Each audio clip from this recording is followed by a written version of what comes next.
Hello everyone, in this video I'm going to show you how to enable auto scroll on Instagram Reels. Actually, it's very easy and quick, but you need to watch this video until the end so you won't skip any important steps. So first of all, open your Instagram application, and then in your profile menu at the top right corner you need to click on the three lines. Then in this interface you need to scroll down and find your app and media option.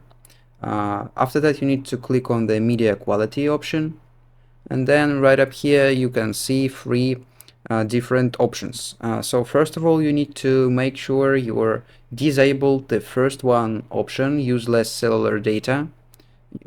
Disable it if this option enabled, and after that you need to enable upload at highest quality option. So after that you need to go back, and then your problem will be fixed and auto scroll will be enabled. And that's how to enable auto scroll on Instagram Reels. If you found this video useful, leave a like and subscribe to the channel. Thank you.